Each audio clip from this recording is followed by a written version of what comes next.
கள்ள தீர்க்க தரிசனம் சொல்லுவதில் ஒரு புதிய டெக்னிக். அது என்ன புது டெக்னிக் அப்படின்னு சொல்லி நீங்க கேட்பீங்க. ஆனா இந்த காரியம் நடக்க போகிறது. 2020 ஆண்டு துவக்கத்திலே அநேக தீர்க்கதரிசிகள் தீர்க்க தரிசனம் சொன்னார்கள். அதற்கு முன்பு கூட பல தீர்க்க தரிசனங்களை சொன்னார்கள். சில நடக்கும், சில நடக்காது. அதுல குறிப்பாக 2020 முக்கியமான சில ஊழியக்காரர்கள் தீர்க்க தரிசனம் சொன்னார்கள். அது நடைபெறவில்லை.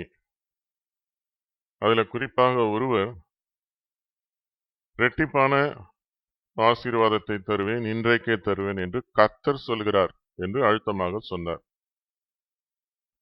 அப்படி சொன்னது மாத்திரமல்ல, அதற்கு ஒரு பாடல், அதே தலைப்பிலே ஒரு பாடலை போட்டார்கள். இளம் பெண்கள் சுற்றி சுற்றி வந்து கண்ணை கவரும் விதத்திலே இந்த யூடியூபோ டெலிவிஷனோ இதெல்லாம் பார்க்கிற பல கண்கள் பெண்களை பார்த்து ரசித்து இச்சித்து அந்த நிகழ்ச்சிகளை பார்க்கக்கூடிய கண்கள். அவர்களுக்கு விருந்து தரும் விதத்திலே இரட்டிப்பான நன்மையை தந்திடுவார் என்று சொல்லி அந்த இளம் பெண்கள் சுற்றி சுற்றி வந்து உடம்பை வளைத்து கிளைத்து ஆடி அந்த மாதிரியாக ஒரு பாடலை நிகழ்த்தினார்கள். அந்த நிறுவனம் இப்படி பாடலை வேற வெளியிட்டது. அதாவது விளக்கமாத்துக்கு பட்டு குஞ்சமான்னு ஒரு பழமொழி. பொய் தீர்க்க தரிசனத்துக்கு இவ்வளோ ஒரு பில்டப்பா? தீர்க்க தரிசனம் சொல்லியாச்சு, கர்த்தர் சொல்லுகிறான்னு சொல்லியாச்சு, அதுக்கு ஒரு பாட்டு. அது மாத்திரமல்ல, ஒரு டிராமா வேற. இரட்டிப்பான நன்மை தந்துடுவார்னு ஒரு டிராமா வேற. விளக்கமாத்துக்கு பட்டு குஞ்சமும் தங்க நூலும், சரியா, தங்க கம்பி போட்டு விளக்கமாத்த கட்டின மாதிரி இந்த மாதிரி காரியம் பண்ணியிருக்கிறாங்க. சரி, அந்த தீர்க்க தரிசனம் பொய்யாகிவிட்டது. அதற்கு பிறகு பலவிதமான மழுப்பல்களை சொன்னார்.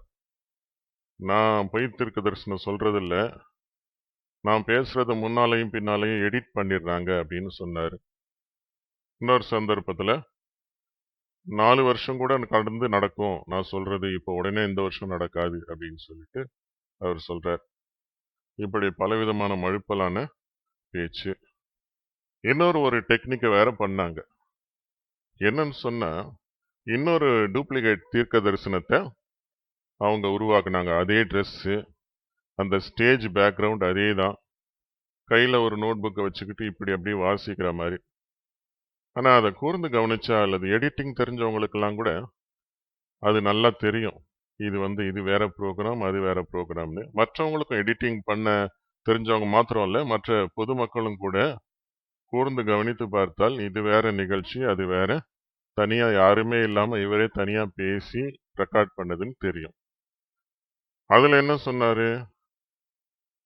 கர்த்தர் முதலாவது கஷ்டத்தை கொடுப்பார், அப்புறம் தான் நன்மையை கொடுப்பார் அப்படின்னு சொல்லி சொல்றாரு. இதை எப்ப பண்ணாங்கன்னா ஏப்ரல் மாசம் பண்ணாங்க. ஏப்ரல் மாசம் பண்ணி அதை அப்லோட் பண்ணாங்க. ஆனா தலைப்புல ஜனவரி 2020 அப்படின்னு போட்டிருக்காங்க. இப்படியாக அவங்க ஜனவரி மாசம் அவங்க சொன்ன மாதிரி, அதாவது இன்னொரு நிகழ்ச்சியில பேசின மாதிரி, அல்லது அதே நிகழ்ச்சியில அந்த ரொம்ப நேரம் பேசியிருப்பாங்க இல்லையா, அதுல இன்னும் கொஞ்ச நேரத்துல இப்படி பேசியிருப்பாரு, இரட்டிப்பான நன்மையை தருவேன் என்று பிரதர் பேசியிருக்கிறாரு. அப்புறம் அந்த பேச்சு உள்ள அவர் என்ன பேசியிருப்பாரு, இது மாதிரி கர்த்தர் கஷ்டத்தை கொடுப்பார், அதற்கு பிறகு நன்மையை கொடுப்பார் அப்படின்னு பிரதர் பேசியிருக்காரு அப்படின்னு சொல்லி நினைப்பாங்க. இதை பண்ணிட்டு தலைப்பு என்ன பண்ணிட்டாங்க, ஜனவரி 2020ன்னு கொடுத்துட்டாங்க. ஆனா அதை கீழே கவனிக்கும் போது அதை யூடியூப்ல எப்ப அதை பதிவேற்றம் பண்ணியிருக்கிறாங்க, அதாவது அப்லோட் பண்ணியிருக்காங்கன்னா ஏப்ரல் மாதம் இதை அப்லோட் பண்ணியிருக்கிறாங்க. இது ஒரு ஃப்ராடு வேலை. இவங்க இப்படி ஒரு டெக்னிக் பண்ணா அடுத்து நிறைய குட்டி தீர்க்கதரிசிகள் வேற ஒரு டெக்னிக்கை பண்ண போறாங்க. நமக்கு வேதாகமத்துல தீர்க்கதரிசிகள் உண்டு. பழைய ஏற்பாட்டில் பார்க்கும்போது 4 பேரை பெரிய தீர்க்கதரிசிகள் அல்லது முக்கிய தீர்க்கதரிசிகள் அப்படின்னு சொல்லி சொல்லுவாங்க, மேஜர் ப்ராஃபிட்ஸ். 12 பேர் மைனர் ப்ராஃபிட்ஸ், சிறிய தீர்க்கதரிசிகள் சொல்லுவாங்க. இந்த ஏசாயால வரிசையா அந்த தீர்க்க தரிசன புத்தகங்களா நமக்கு கொடுக்கப்பட்டிருக்கு. இப்ப காலம் பெரிய கள்ள தீர்க்க தரிசிகள் நம்ம பார்க்கிறோம். பெரிய பெரிய நிகழ்ச்சியில கூட்டம் கூட்டமா ஏராளமான மக்கள் அதை பார்க்குறாங்க. தொலைக்காட்சி மூலமாக, யூடியூப் மூலமாகவும் லட்சக்கணக்கான மக்கள் அதை பார்க்குறாங்க. அது ஒரு பக்கம் இருக்கட்டும். புதிதாக முளைக்கக்கூடிய குட்டி கள்ள தீர்க்க தரிசிகள், அவங்க எத்தனைன்னு எண்ணிக்கையெல்லாம் எனக்கு தெரியாது. ஆனா அவங்க என்ன பண்ண போறாங்க அப்படின்னு சொன்னா, இந்த வருட துவக்கத்துல, அதாவது வருகிற ஜனவரி 1 தேதியிலையோ அல்லது அதற்கு முன்பதாகவே டிசம்பர் கடைசி வாரத்திலேயோ அவர்கள் 10 விதமான தீர்க்க தரிசனத்தை சொல்லிடுவாங்க. அப்படியாக வீடியோல அவங்க ரெக்கார்ட் பண்ணுவாங்க. ஒரு வீடியோ என்ன சொல்லும் அப்படின்னா, இந்த ஆண்டு கடுமையான மழை பெய்யும் அப்படின்ட்டு. அடுத்து இன்னொரு காணொளி என்ன சொல்லும், இன்னொரு வீடியோ என்ன சொல்லுன்னா, ரொம்ப வெயில் அடிக்கும், உலகமே வெப்பமாகும் அப்படின்னு சொல்லுவாங்க. அடுத்தது இன்னொன்னுத்துல புதிய புதிய வியாதிகள் வரும் அப்படின்னு சொல்லுவாங்க. அல்லது இன்னொரு வீடியோல இந்த கஷ்டம்லாம் மாறி ஒரு பெரிய ஆசீர்வாதம் உண்டாகும் அப்படின்னு சொல்லிட்டு விதவிதமாக அவர்கள் ஒரு 10 அல்லது 12 விதமாக கூட தீர்க்க தரிசனத்தை சொல்லி இந்த தேதிகள்ல அப்லோட் பண்ணிடுவாங்க. டிசம்பர் மாசம் கடைசி தேதிகள்ல 29, 30, 31 அதுல அல்லது 1ஆம் தேதி கூட அப்லோட் பண்ணிடுவாங்க. பண்ணிட்டு அதை லாக் பண்ணிடுவாங்க.